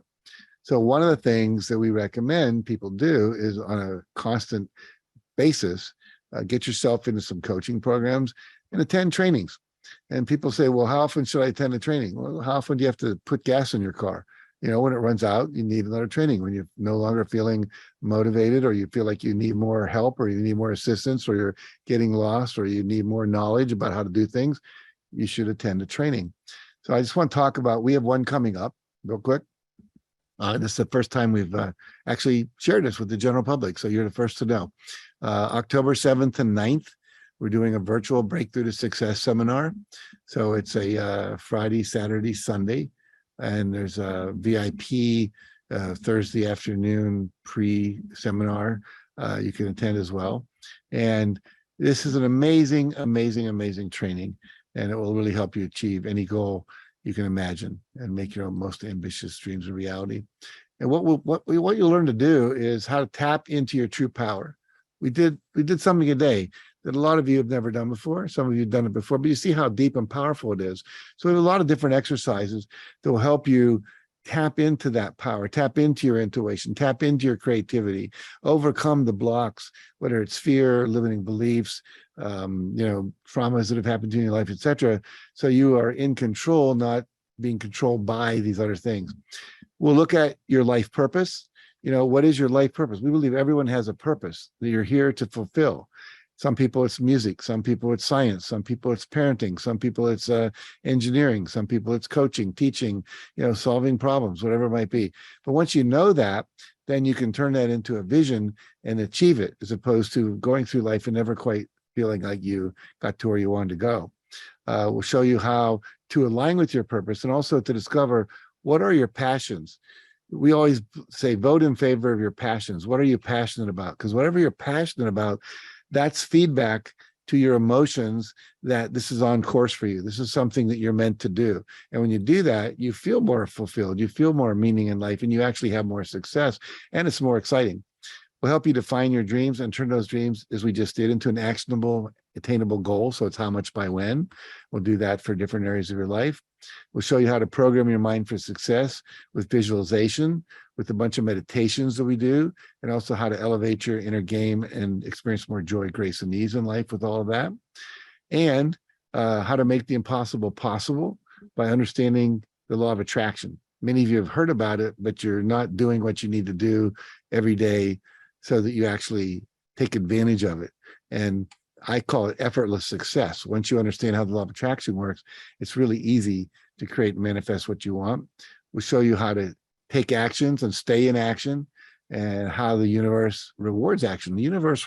Action is required. I read a quote this morning in some quote book I have in my bathroom. I don't remember the exact quote, but it was something about nothing great ever happens without action. And so action is required. And then adopt some new success habits. We'll teach you some routines for the day. So what I call like daily disciplines of success. What are the things that wealthy, successful, healthy, impactful people do? And I've interviewed literally hundreds and hundreds of people that are the top of their game, whether they're Olympic athletes, CEOs, top golfers, top salespeople, people that are the best speakers, best-selling authors, whatever. And there is a system, and we can teach you how the habits of doing that. We're also going to be joining a high vibration group of dreamers, doers, and givers. So you become part of the Canfield community, and you can stay in touch through our Facebook groups and great mastermind groups, et cetera, and accountability partners. Learn how to unleash your full potential. And you'll learn how to do that starting as you did today with this one exercise, but you'll leave that seminar at the end of 3 days with everything already in action. So normally we charge $9.97 for this program, but because we're doing an early bird ticket and you're the first people literally to hear about this, we're doing a special offer of $297. And you'll notice Jennifer Burrows says, at BTS, Jack said, if I did everything he said, I would double my income and double my time off in 2 years or less. I did everything every day, no excuses, no exception. And he was right. And most people I know actually triple their income in the next 2 or 3 years, or triple the impact that they're trying to have in the world if income is not the thing they're going after. So if you want to book your ticket and also get a free upgrade to the All Access VIP Pass for the entire weekend, you can go to jackcanfield.com/BTS. That stands for Breakthrough to Success, BTS, and sign in as the VIP. When it checks out, you say VIP checkout, and then just use the promo code break free as the promo code, and that will get you the free VIP pass. And part of what's cool about that is what you're going to get with the VIP pass is let me go back here, is a free ticket for another person. So we know that when you attend with someone else, what happens is you go there, you come home, your husband, your wife, your colleague at work, whoever it might be, you're supporting each other because you both have these new insights, these new habits, these new understanding, new languaging, etc. You can support each other instead of one person going ahead and the other person either not joining you or being a drag on you. So if you want to bring someone, a friend, a colleague, a relative, you can do that. Now, this offer is going to expire August 17th. That's coming up. So if you want to take advantage of it, it is an early bird thing. So be the early bird. And so my challenge to you today is don't let this time be wasted. Get into action. Start acting on the things you learn, the epiphanies you've had. Join the Facebook group, Break Free Facebook group. Jocelyn, if there's some way to do that I'm not aware of, you can put it in the chat. And you might want to share in that group what you learned about yourself, what limiting belief you discovered, what your 85-year-old self tell you, what are you going to do differently as a result of it, what's the next action you're going to take. And then again, I would encourage you, get the replay and then do it again and again and again over the course of the next month. You'll find that as you untangle this like a macrame knot of things, life just opens up and it just gets really amazing. And you'll start looking like all those pictures you see on the screen there. Okay, so we have some time for questions. I'm going to stop sharing my screen so I can see the chat better. And if you have questions, you can type them into the chat. Jocelyn or Andrew, do you want to basically monitor this for me and tell me what questions Sure. I should be reading? Yeah, Thomas is asking if there's any way we can use daily hypnosis to remove these blocks and move in a more positive direction. Yeah, you can. I mean, there's a ton of research and a ton of resources on YouTube about self-hypnosis. This exercise, I don't call it hypnosis, but it gets you into a deep state, what some people call trance state, so it feels like hypnosis. But whenever you're visualizing yourself as already achieving a goal, that's a self-hypnotic induction, if you will. So the answer to the question is absolutely, yes, you can. All right, the next question from Elsie is, if you say I will, doesn't that keep it as something that has not happened and is yet to come to fruition? The goal is I will. You're making a declaration. I will climb Mount Everest. Your affirmation says, I'm so happy and grateful that I just finished climbing Mount Everest. They're two different things. So one is a declaration. It's a decisive intention, and you state that. And then in your daily practice, you use the I am so happy and grateful I've already accomplished it. So that's the distinction I make there. Okay, there's one from Scott, and it's, what is the best morning habit to start the day great? I think, I teach something called the Hour of Power, Scott, which says 20 minutes of meditation, visualization, affirmation.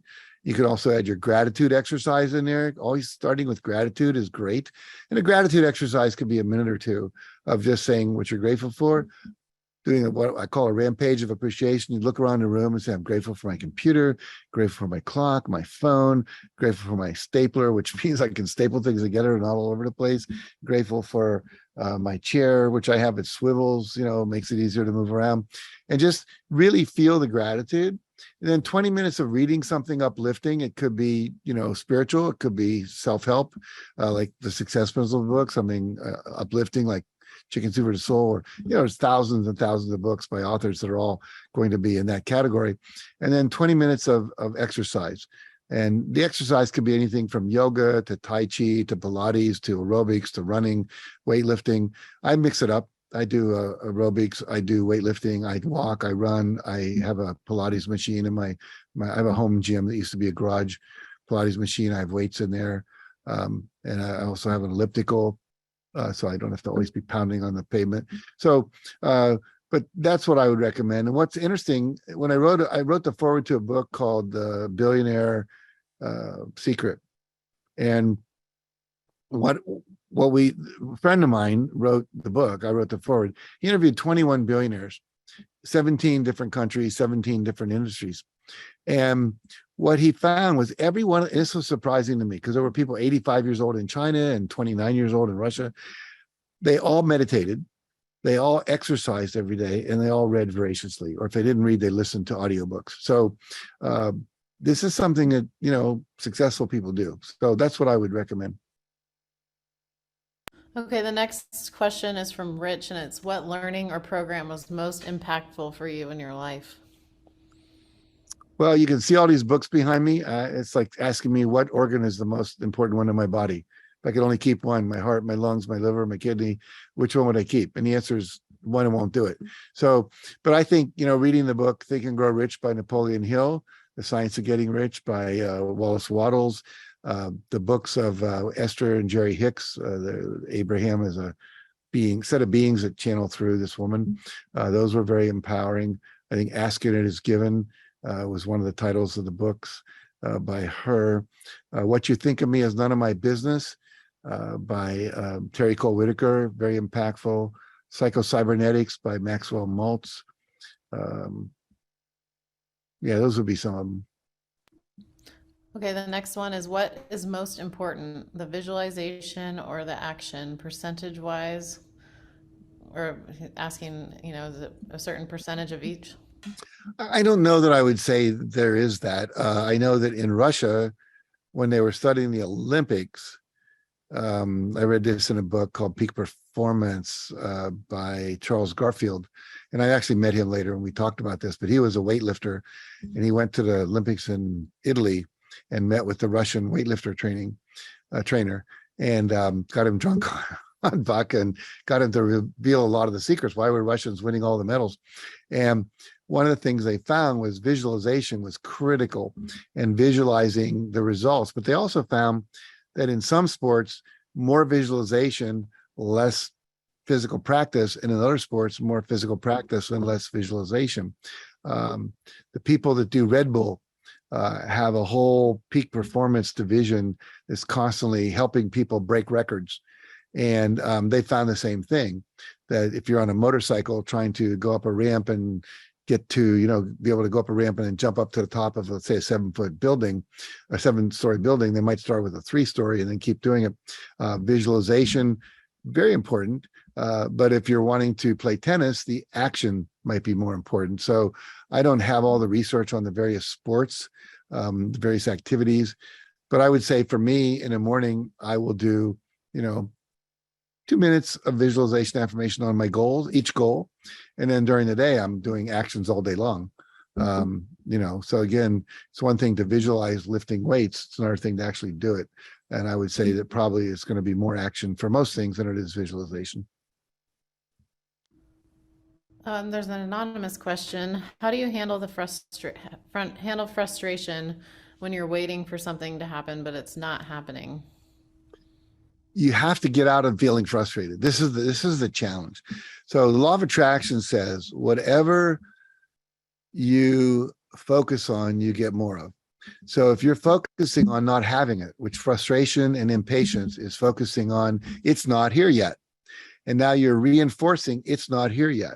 And it's very challenging to be focusing on having it when it's not already here.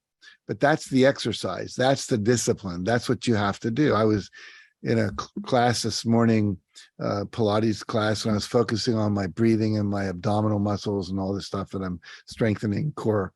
And I had to be holding my abdominals tight as I was exhaling, and normally we want to let them go. And so the idea is that sometimes it doesn't feel, how to say this, I'm releasing, but I'm also holding tight. And so sometimes you have to have the discipline to focus on having it, visualizing it, it's coming, it's on its way, I'm celebrating it, I'm confident it's coming. And you're doing the things that would make it happen. You got to do the actions. But frustration and disappointment and impatience are all energies of not having it. And so it's very, very challenging, but it's required if you want to do it. So that's about all I can say about it is imagine having it. What would you feel if you had it? What's the expression on your face? What would you do? Like if I told you I'm sending you $1 million, and it might come next week, it might come 2 weeks, it might come a month from now, but it's coming. I show you the check, I'm going to put it in the mail, and you are going to get it. Now, every day for a month, whether it wasn't there yet or not, you'd be very excited. It's coming. It's coming. I'm going to be a millionaire. It's coming. And so that's the attitude you have to take, that it's on its way. Okay, the next question is, which is better, affirmations for 5 minutes or subliminal tapes when I'm sleeping? I think they're both valuable. I haven't done the research on that. I'm sure somebody has. I would definitely do subliminals as long as you know exactly what's on them, and make sure you know what they're subliminally telling you to do or be or have. But they're very valuable. I know that for a fact. And also, I like the idea of intentionally bringing your energy to it as well. So it's a little not always passive, but they're both good. I wouldn't do one to the exclusion of the other. Do them both, alternate days, do them at night. That's no effort. Maybe a few days a week, do the affirmations. How do you stay motivated and consistent, from Lisa Hernandez? Well, motivation comes from having a vision of something you don't have that you believe you're going to get. So I'm motivated to write my book because I want to, because I know when I do, I'm going to have done a good thing in the world. I'm going to share all this information with people. They're going to like it. They're going to tell me I did a great job. I'm going to get paid for it with royalty checks. I'm going to get invited to go speak about it. So motivation always is, there's something I want that I don't have. It's out here. And when you visualize and affirm, you're increasing the motivation. That's one of the things that happens. That sense of, I can't wait to get out of bed and go do it. Expands when you do that. And so, well, tell me what the whole question was again. I'm sorry. You're on to the next one, I know. Hold on. How do you stay motivated and driven? Well, I like I said, just keep doing the things we talked about. Have your vision board. Do the motivation, do the visualization, do the affirmations, and act as if. One of the great tools is act as if it's coming. I remember one of my great examples, I was living in Pacific Palisades, California, which is on the ocean in LA. And I would go to the Wells Fargo Bank every week and I would deposit money. I was, for my company I had at that time. And there was one guy in there, or two guys, or two tellers, they're both men. And one guy had a string tie on and always wore kind of different colored shirts, and they were often patterned. And this other guy had a suit and a tie. They were both probably 22, 23 years old. And I said, I bet that guy in the tie a couple of years from now is going to be sitting over at that desk as a loan officer or a manager. And sure enough, he was. And he dressed like what he wanted to be before he got there. And so start acting as if you've already got it. Who would you be? How would you act? I do an exercise in some of our live trainings where I'll ask everyone to stand up and for the next 10 minutes, mill around, interacting with people, pretending you're already a millionaire. Or if you're already a millionaire, pretending you're a multimillionaire. And just, talk about what you've been doing and where you, vacations you just had and you just flew back in your jet, whatever. And the energy in the room goes nuts. People are the energy is really high. Everyone's talking loudly. There's smiles, there's energy. And then I say, how many of you enjoyed that? Yeah. How many of you felt great? How many of you felt empowered? How many of you felt motivated? How many of you are really millionaires? Very few hands go up. But you acted as if you were a millionaire, and that changed your emotions. It changed your behavior. It changed your voice. It changed your posture.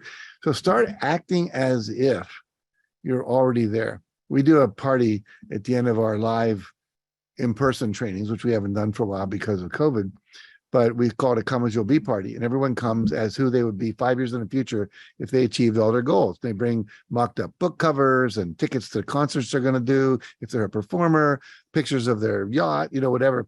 And for an hour, they go around talking about all this. And then we go into dinner. I can't get the people to stop doing that and going to dinner. They're just having way too much fun. So basically start acting as if The next one is any tips to focus the mind, especially for overthinkers? Yeah, I won't. We got only a few minutes here, but study something called mindfulness and meditation. There are different forms of meditation, but basically, one form is you focus on your breath. So right now, if you can close your eyes and just notice what you feel in your nose when you inhale, and what do you feel as you exhale? And the sensation is different. So you just focus on that. And now you're not focusing on a thought, you're focusing on an awareness of a physical sensation. Now, if you do that long enough, you're going to start having thoughts like, this is stupid. How long is this going to last? Is this really working? I didn't finish that paper for school. What are we going to have for dinner tonight? The dog probably crapped on the carpet, whatever.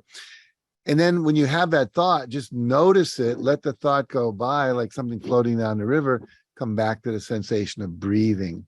So any what are called mindfulness techniques, there's tons you can find on YouTube and TED Talks and so forth, or anything that focuses on any form of meditation or breathing exercises will help you focus your mind and help you take it away from obsessive thinking.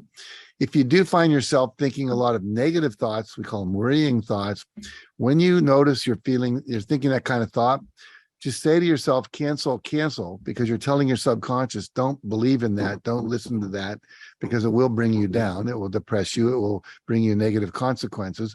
What you do is say, cancel, and then replace it with a positive thought. Oh, nobody's going to probably sign up for my seminar today. Oh, cancel. I'm going to have lots of people come to my seminar. They're going to get great value. Oh, my wife probably won't cook anything for dinner tonight. Cancel. I'm looking forward to the possibility my wife might cook something great. If not, I'll help her cook something good. So just notice. And what I've been doing the last 6 months, I saw this in a book I was reading, is just taking a little 3x5 notes like this. Well, these are 2x3, I think, or I don't know what they are, 2x3. And you just write cancel on it. And you put one on your mirror, put one on your dashboard of your car, put one at the bottom of the stairs when you're coming downstairs. So every time you see it, it reminds you, tune into what you're thinking. If it's negative, say cancel and replace it. So it's just reminders. The challenge is we know a lot of stuff, but we have to be reminded of it. When you take a seminar, when you have a coach, when you go to therapy, when you attend a seminar like this, you get reminded of things you already know. But the reality is you have to be reminded. That's what friends are for. You're depressed and they remind you, you're really a good person. No, you're not. A lot of people love you, whatever.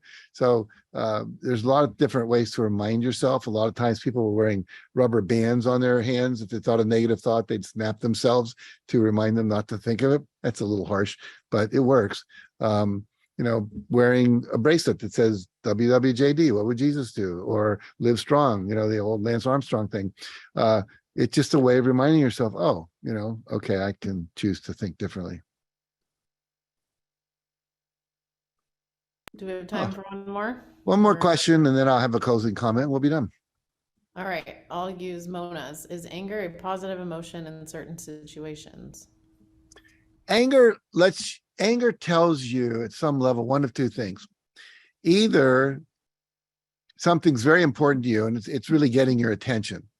Like maybe you get angry because something's happening in the world, like racism or sexism, or someone just, hit your dog with a car, or your kids are not paying attention to you and you really need to have the house clean for a meeting every night.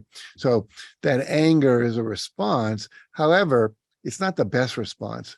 Have it, because that's what showed up. Have the feeling of anger. That's okay. But then you want to ask yourself, okay, if I'm angry, underneath the anger is a fear that people are going to judge me for my house being dirty, fear that my dog won't live, fear that I'm going to lose my job, fear that we're never going to see the end of racism, sexism, whatever. And then go to what actions can I take to actually ameliorate this?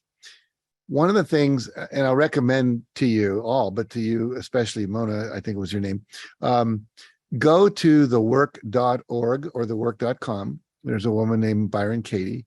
She teaches what she calls the work. You can download a worksheet for free. Ask you for a question. Whenever you're angry, it tells you have a belief that something shouldn't be the way it is. So I'm angry that there's a war in Ukraine. Putin should not have attacked. Well, the fact is Putin did attack. Your anger is not changing anything except making you feel bad. So she has you do these 4 questions. Is it true that he should not have done that? Well, I don't know. Maybe there's some higher purpose that we'll know 20 years from now. Is it absolutely true that he shouldn't have done it? I can't know that. Who am I when I think that thought? I feel angry. I'm pissed off. I want to throw things. Who am I when I don't have that thought? I'm relaxed. I'm happy. I can send money to the refugees. I can do things, valuable, etc. So the idea is that most anger is based on having a belief that something shouldn't be the way it is. I have a image of what it should look like, and then when it doesn't look like that, I get to feel upset. So I'm creating almost all upset you're creating. Like I remember someone said, I'm angry my daughter didn't come home at midnight when she said she was supposed to come home, and I was yelling at my daughter saying, look, you ruined my whole evening. No, your daughter didn't ruin your evening. You ruined your evening by imagining all kinds of things that were happening to her at 12:01. She's wrapped around a tree in a car accident. She's drinking with the guy. She's having sex that she should, whatever. But the reality is you were imagining that, and that those images in your mind were the things that were making you freaked out, So yeah, you want your daughter to come home. You want discipline, you ground her, you have a consequence, whatever. But anger is a secondary reaction that's not required, So yeah, it can tell you things that are important to you, but when you sustain anger for very long, what happens is it creates acidic reaction in your body. It breaks down cells. It can create disease. Anger often shows up in your liver and your kidneys. If you look at Chinese medicine, and you can end up with disease from that. Tightness, tension in your shoulders, your anger, you're carrying around a lot of anger. We see people that are carrying around a lot of anger. They're just really angry. They need to release that, forgive people, let it go, realize it is what it is. Her book is called Loving What Is. Highly recommend that. And let me just do one last screen share with you guys before I go here. Go up here. And just remind you that if you get your ticket today for our virtual event, October 7 to 9, it's great that it's virtual. You don't have to fly anywhere. You're at home, no hotel costs, no plane fares. If you book your ticket today, go to jackcanfield.com for BTS. If you book it today, just go there, and it's $297, some minor investment, truly. You get the free upgrade to the all access pass, which means you're going to get Q&A questions like this with us on the lunch breaks, which the other people won't if they're not a VIP member. You also get a free ticket to bring someone else. So I encourage you to do that and take advantage of this offer today. So use a promo code BREAKFREE at the VIP checkout, and remember to do it today. And that's what I got for you. Anything else you want to say, Andrea or Jocelyn, before I stop sharing here? No, I think we're good. Okay. Well, I hope I'll see you at Breakthrough to Success. I promise you, we had 2 hours today, 2 hours and 4 minutes, and we'll have over 24 hours, 12 times more time together to be doing this work, 3 8-hour days of amazing breakthrough, and it'll change your life. I promise you. And we have a money back guarantee. If you don't get what you thought you were going to get, you can ask for a refund. We were very happy offering that because I think maybe 3 people have asked for a refund in 20 years. Why? Because they get amazing value from the work. Okay. This was fun. Thank you, everybody. Have a great time. Have a great rest of your week. Some of your weekends coming up. Enjoy that. But again, encourage you to go ahead, spend some time with us in October and magnify what you got today by a whole lot. Bye, everybody.